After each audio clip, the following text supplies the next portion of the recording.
السلام علیکم، میں ہوں حماد سہیل۔ آج ایک بار پھر ایک اہم موضوع کے ساتھ آپ کی خدمت میں حاضر ہوں۔ آنے والے وقت میں بینکنگ سیکٹر کس جانب جانے والا ہے اور وہاں ہونے والے ملازمت کے مواقع کس شکل کو اختیار کر جائیں گے؟ جی ہاں، آج آپ کو یہی بات بتانی ہے، آج آپ سے اسی بات پہ گفتگو کرنی ہے کہ کون سی ایسی چیزیں ہیں جو بینکنگ سیکٹر کو آنے والے وقت میں بدل سکتی ہیں۔ اتنی زیادہ ٹیکنالوجی ہونے کے باوجود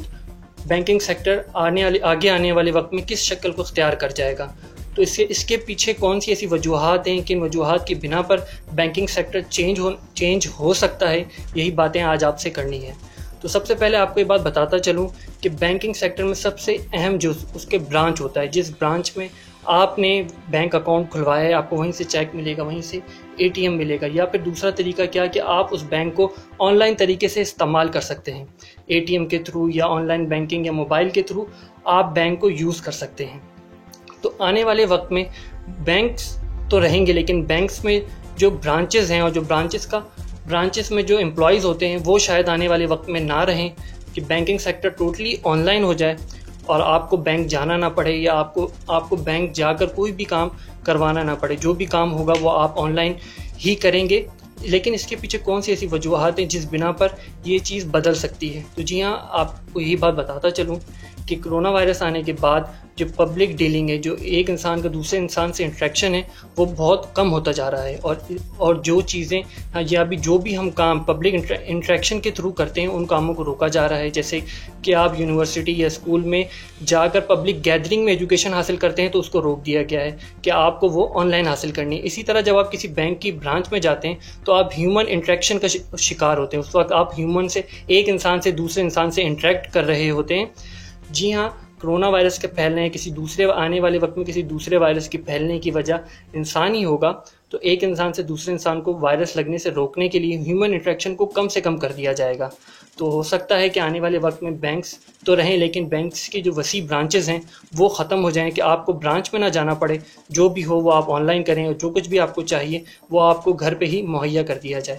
اگر کرونا وائرس نہ ہو تو کرونا وائرس کے نہ ہونے کے باوجود بھی کون سی ایسی چیزیں ہیں جو بینکنگ سیکٹر پہ بہت زیادہ اثر انداز ہو سکتی ہیں؟ تو جی ہاں، کرپٹو کرنسی ایک ایسی کرنسی ہے جو بینکنگ سیکٹر کو آنے والے وقت میں بہت زیادہ نقصان پہنچا سکتی ہے۔ اس کے پیچھے کچھ ضروری اور اہم طلب باتیں یہ ہیں کہ کرپٹو کرنسی ایک ڈیجیٹل کرنسی ہوتی ہے جس کو آپ ہاتھ میں نہیں لے سکتے، یا ہماری عام جو کرنسی ہوتی ہے اس کو ہم ہاتھ میں لیتے ہیں، اور ہاتھ میں لینے کی وجہ وہ ایک طرح کا وائرس کنٹینر ہوتی ہے کرنسی، یعنی کہ وائرس کو اگر پھیلنا ہے یا کسی بیماری کو اگر پھیلنا ہے تو وہ کرنسی کے تھرو بھی پھیل سکتا ہے، کیونکہ ایک نوٹ ایک انسان نے پکڑا، وہی نوٹ دوسرا انسان پکڑے گا، تو اس بات کا خدشہ ہے کہ انسان کو نوٹوں سے یعنی کہ منی سے یعنی کہ پیسے سے جو ہے وائرس پھیل سکتا ہے۔ تو ایک نقصان تو یہ ہے۔ دوسری چیز یہ کہ کرپٹو کرنسی کی جب ہم ٹریڈنگ ڈفرینٹ ایکسچینجز پہ کرتے ہیں، یعنی کہ اس طرح کے ایکسچینجز پلیٹ فارم ہمیں مہیا کیے گئے ہیں کہ جہاں پہ ہم کرپٹو کرنسی خرید سکتے ہیں، ٹریڈ کر سکتے ہیں، بیچ سکتے ہیں، منافع بنا سکتے ہیں۔ تو بینکنگ سیکٹر ہمیں اس طرح کے ٹریڈنگ سیکشنز پرووائڈ نہیں کرتا۔ بینکنگ سیکٹر سے ہمیں ایک ہی چیز پرووائڈ کرتا ہے کہ ہم وہاں پہ اپنا پیسہ رکھیں اور وقت ضرورت ہم اس پیسے کو نکال سکیں۔ اس پیسے کا استعمال بینکنگ سیکٹر خود ہی کرتا ہے، اسے جو اس کو پروفٹ لیتا ہے وہ لون دیتا ہے یا انٹرسٹ جو لیتا ہے اس پیسے سے کام بینکنگ سیکٹر ہی کرتا ہے۔ لیکن دوسری جانب جو کرپٹو کرنسی ایکسچینجز ہیں وہاں پہ آپ کو اس بات کی پوری آزادی ہوتی ہے کہ آپ کوئی بھی کرنسی خریدیں، اس کرنسی کو بیچیں، بدلے میں وہ ایکسچینج جو ہے آپ سے ایک خاص اماؤنٹ کی فیس ڈیڈکٹ کر لیتی ہے، یعنی کہ کاٹ لیتی ہے۔ جو بھی کچھ بھی کرنا ہے وہ آپ کو خود ہی کرنا ہوتا ہے، یا کچھ جگہوں پہ ایسی انویسٹمنٹس کی اجازت ہوتی ہے جیسے کہ پر ایئر اینول انویسٹمنٹ یا فلیکسیبل انویسٹمنٹس کی ہوتی ہے، لیکن ساتھ ہی آپ کو اچھی خاصی چیزوں کی اتھارٹیز ملتی ہے۔ تو کرپٹو کرنسی نارمل کرنسی کو کس طریقے سے نقصان پہنچائے گی؟ ایک آپ کو نارمل کرپٹو کرنسی ایکسچینج پہ اگر اکاؤنٹ بنانا ہے تو اس کے لیے نارملی آپ کو صرف ایک این آئی سی کی فوٹو چاہیے ہوتی ہے۔ دوسری جانب اگر آپ کو کسی بینک میں اکاؤنٹ بنانا ہے، یا اگر آپ نے پہلے کسی بینک میں اکاؤنٹ کھلوایا ہے، تو آپ جانتے ہیں کہ وہ کتنے پروسیجر سے ہو کر گزرتا ہے۔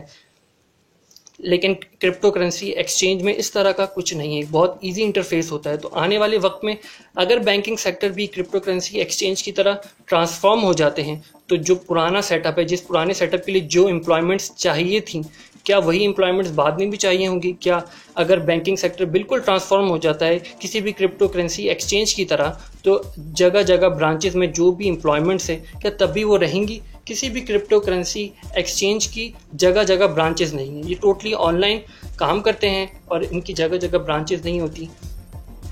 تو جو پرانے بینکس ہیں جن کی جگہ جگہ برانچز ہیں اور جہاں وہ امپلائمنٹس لوگ کر رہے ہیں، آنے والے وقت میں اس بات کا بہت خدشہ ہے کہ وہ برانچز ختم ہو جائیں اور وہاں پہ کام کرنے والے لوگ ان امپلائڈ ہو جائیں۔ کرونا وائرس کے ساتھ ساتھ کرپٹو کرنسی، یہ دو ایک اہم موضوع ہیں جن کو ہمیں آنے والے وقت سے پہلے ہی اڈاپٹ کر لینا چاہیے، اس راستے پہ چلے جانا چاہیے، باضابطہ قانون و قوانین بنا کر ہمیں اس راستے پہ چلنا چاہیے آنے والے وقت میں، اس سے پہلے کہ دوسری قومیں یا دوسرے ممالک جو ہیں وہ اس راستے پہ چل کر پہلے ہی ایک مضبوط نظام قائم کر لیں اور بعد میں ان کا دیکھا دیکھی ہم ایک نظام قائم کرنے کی کوشش کریں، جیسا کہ ہر بار ہم کرتے ہیں اور اس میں خاصا ناکامی کا اٹھانی پڑتی ہے۔ ساتھ ہی کچھ کرپٹو کرنسی ایکسچینجز ہمیں ایک ویزا کارڈ یا ایک ڈیبٹ یا کریڈٹ کارڈ بھی فراہم کرتی ہیں کہ جب چاہیں ہم کسی بھی اے ٹی ایم سے یا کسی بھی جگہ سے جہاں سے ہم اے ٹی ایم یوز کر سکتے ہیں وہاں سے ہم اپنی اماؤنٹ یا اپنی کرنسی کو جو ہے وہ نکال سکیں، چلا سکیں۔ کرپٹو کرنسی ایکسچینجز جو ہیں وہ سلو آہستہ آہستہ بینکنگ سیکٹر کی شکل اختیار کرتی جا رہی ہیں، بالکل بینکنگ سیکٹر کی طرح کام کرتی ہیں۔ تو آنے والے وقت میں کیا ہمارے بینکنگ سیکٹر وقت رہتے ہی کرپٹو ایکسچینج سے کنورٹ ہو جائیں گے یا پھر ایک ہیوی ریزسٹنس کا سامنا ہمیں کرنا پڑے گا؟ کیونکہ جو انویسٹرز بینکنگ سیکٹر کو اچھا سمجھتے ہیں اور جو انویسٹر کرپٹو کرنسی ایکسچینج کو اچھا سمجھتے ہیں، آنے والے وقت میں ان دونوں انویسٹر کے درمیان لڑائی کا خمیازہ کیا عام عوام کو بھگتنا پڑے گا؟ کیا ایسا نہیں ہو سکتا کہ وقت گزرنے سے پہلے ہی ایک باضابطہ نظام بنا دیا جائے، ایک باضابطہ قوانین بنا دیے جائیں کہ آنے والے وقت میں اگر banking sector crypto currency exchange میں ٹرانسفارم ہوتا ہے تو عام عوام کو اس سے کسی قسم کا نقصان نہ ہو یا عام عوام کسی الجھن کا شکار نہ ہو کہ ان کو نئے طریقے کو دوبارہ سیکھنے میں ایک خاصا وقت لگے۔ امید ہے کہ آپ میری بات سمجھ چکے ہوں گے۔ اس فقیر کو اپنی دعاؤں میں یاد رکھیے گا۔ خدا حافظ، ناصر، فی امان اللہ۔